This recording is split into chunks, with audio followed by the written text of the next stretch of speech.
De nouveau, bienvenue sur NC Sport pour plus d'infos avec les nouvelles hebdomadaires, avec les sports principaux nautiques.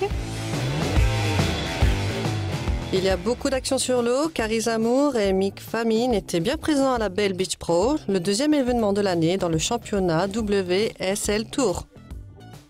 Les derniers bateaux arrivent à Yata, l'équipe CSA et Dongfeng arrivent dans les ports brésiliens pour compléter la Leg 5 de la Volvo Race. La saga de la Coupe de l'Amérique 35 continue après le départ de Luna Rossa, la controverse fait rage. Francisco Luin a encore effectué un record de 36 heures sans dormir durant un entraînement en se préparant pour l'événement 500 miles nautiques de Lisbonne à Madeira. Et Nautical Channel a suivi ça de très près.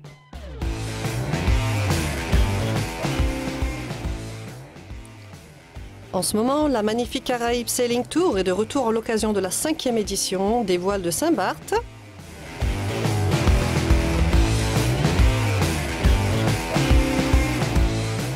GCC Beach Games au Qatar, les jeunes navigateurs se sont affrontés dans des conditions de vent mitigées dans la baie de Dora. NC Sport plongé dans l'action.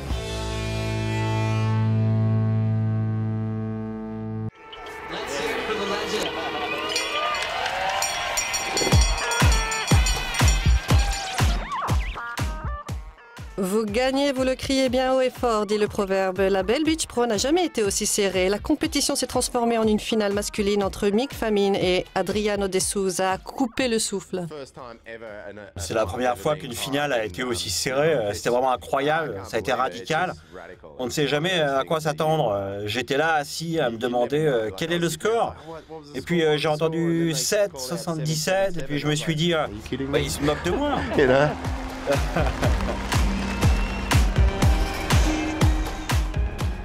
Pour Nick, c'est la 4e victoire de sa carrière à Bells Beach et ce n'est pas une plaisanterie avec l'Australie et le Brésil qui affichent exactement la même note, 15,27. Mais grâce à un 8,18 obtenu auparavant sur la deuxième vague, Faming remporte la victoire sur le classement général contre De Souza qui a été très combatif. L'Australien grippe en tête du classement et se retrouve ex aequo avec un autre Brésilien, Felipe Toledo. Une fois que je suis dans l'eau, je pense juste à faire mon maximum.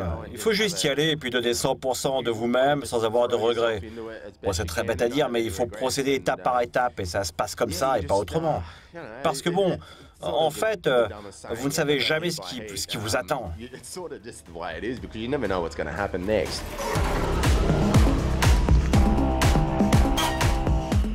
Pendant ce temps-là, une grande finale était en cours chez les dames. Stephanie Gilmore et Karis Amour se sont affrontées une fois de plus. La Hawaïenne a de nouveau repoussé la reine australienne de 2014 avec un score de 14 à 13,27. Carissa a décroché 3 compétitions d'affilée depuis décembre. Elle est maintenant en tête du classement de la WSL, juste derrière Steph en 2e place.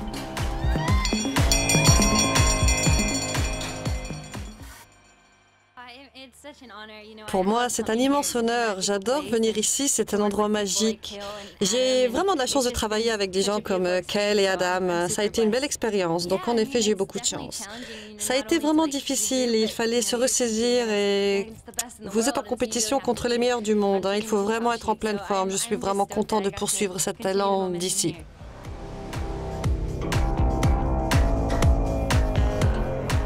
Ne manquez pas le reportage complet sur Bells Beach avec les moments forts et toutes les interviews dans le prochain NC Sport Top Story diffusé ce samedi à 17 h.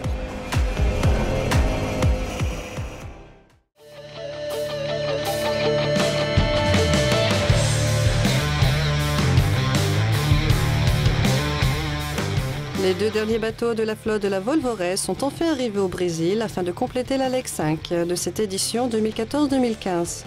Ils vont devoir s'occuper de réparations à 360 degrés, une difficile course contre la montre avant les prochaines courses in-port à Itaïa et le début de la Leg 6 en direction de Newport aux États-Unis. La couleur rose a été au centre de l'attention. Arrivant 48 heures après l'arrivée des leaders, l'équipe CSA skippée par la Britannique Sime Davy était au beau milieu de la foule en liesse. L'équipe entièrement féminine a été décrite comme abattue, meurtrie et réfractaire, Avec leur traversée du Pacifique et le Cap Horn, voile endommagée, système de navigation cassé, gouvernail cassé et un soi-disant panache chinois avec un bateau démoli sur le côté, voilà les moments forts d'une navigation très difficile.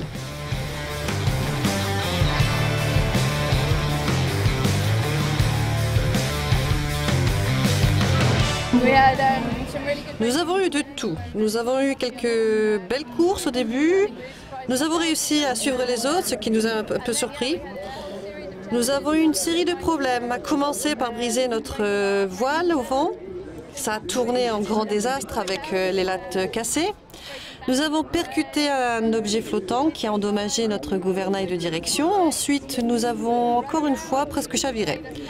Nous avons eu quelques blessures, quelques coups. Deux filles ont été suspendues pendant quelques jours, mais ça a été vraiment une bataille.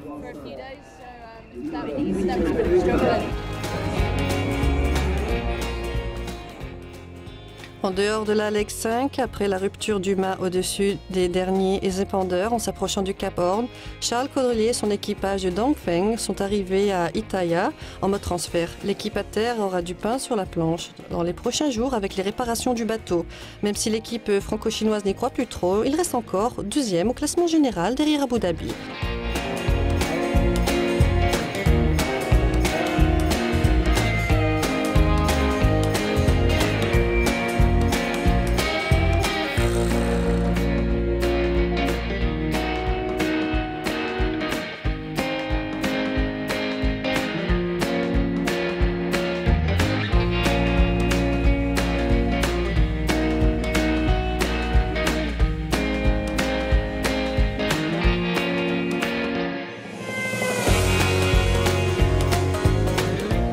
Le retrait de Luna Rossa Challenge de la Coupe 35 de l'Amérique a précédé une nouvelle encore plus indésirable.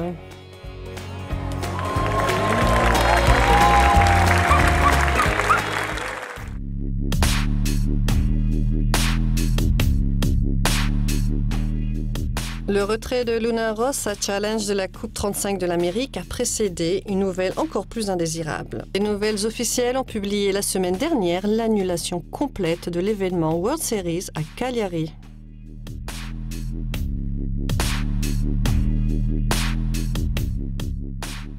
En Sardaigne était prévu le coup d'envoi de la saison pour les Foiling AC45 en début juin, mais désormais tout cela va se reporter en fin juillet à Portsmouth en Angleterre, avec deux autres escales en Suède, à Göteborg en août, pour enfin rejoindre le parcours de course actuel de AC35 2017 à Hamilton aux Bermudes en octobre.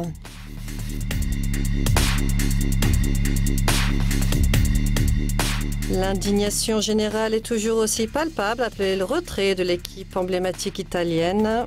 Dans l'AC depuis 2000, les commentaires de la presse ont été vifs au quotidien, et pas seulement du côté de la presse italienne.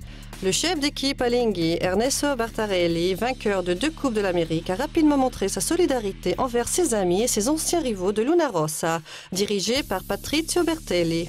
Dans une récente interview, le patron suisse a de nouveau souligné que la compétition fonctionne désormais sans règles très claires et que les récents événements n'ont fait que confirmer la sage décision de son retrait en 2010. Un autre personnage important de l'AC, Bruno Troublé, le cerveau légendaire de la Louis Vuitton Cup, qualifie également la nouvelle Bermude AC sur les petits catamarans comme un faux pas. Un événement de plage vulgaire qui puera la crème solaire et les frites. Encore plus de crainte désormais pèse également sur le retrait de la célèbre marque de mode française et ses 30 millions de parrainages.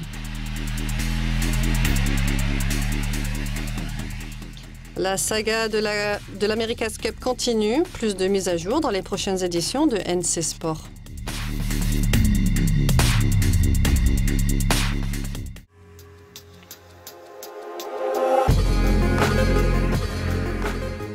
Longue distance kiteboarder, Francisco Luafina a encore réussi son pari.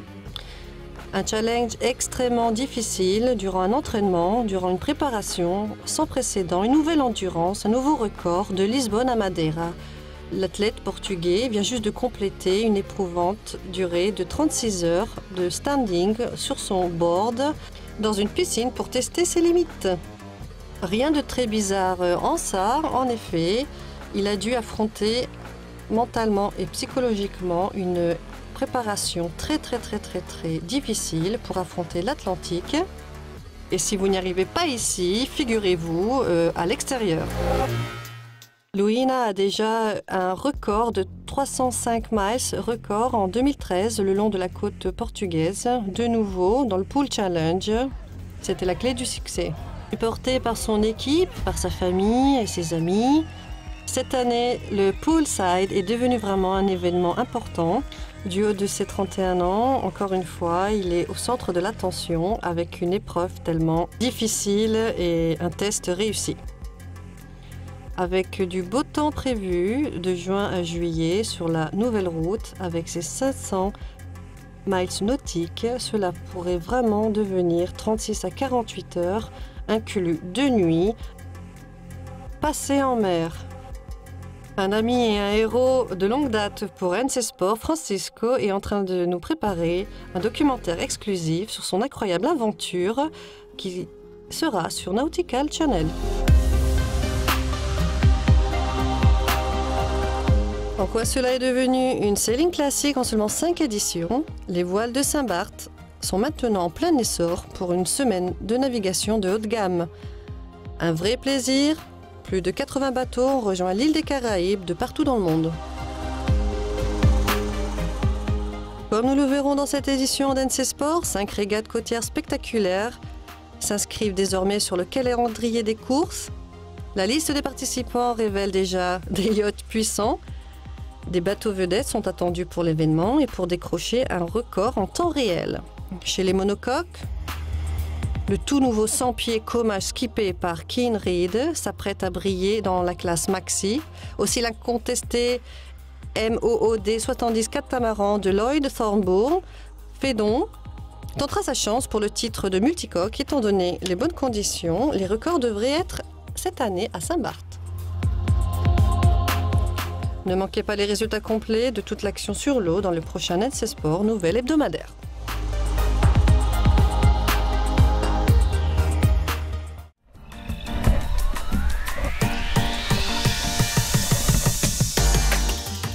La deuxième édition de GCC Beach Game vient de se terminer après 3 jours de pur plaisir, des courses serrées en admirant la vue imprenable sur Dora.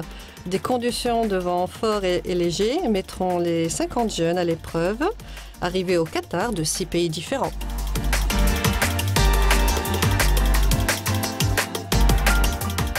En classe laser standard, Wally Al-Washari de Qatar domine dès le premier jour et remporte une médaille d'or bien méritée. Les premières places ont été vivement disputées dans l'Optimiste. Après 3 jours de persévérance, Mahmoud Al-Madid des Émirats Arabes Unis décroche une médaille de bronze. Au Mani Team, ils ont pu garder leur emprise sur l'or, respectivement avec Marwan Al-Jabri et Zakaira Al-Wahabibi.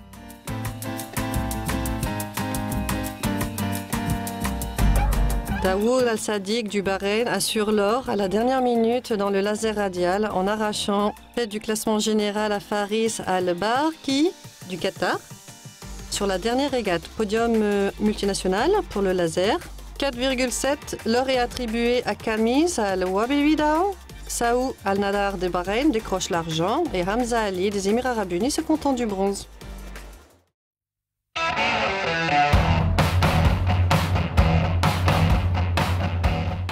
Rejoignez les fans de surf sur Nautical Channel samedi à 17 h. Ne manquez pas le dernier Top Story avec les reportages complets de la Belly Beach Pro en Australie, des interviews complets, les moments forts et le championnat de l'Ice Tour. NC Sport plongé dans l'action.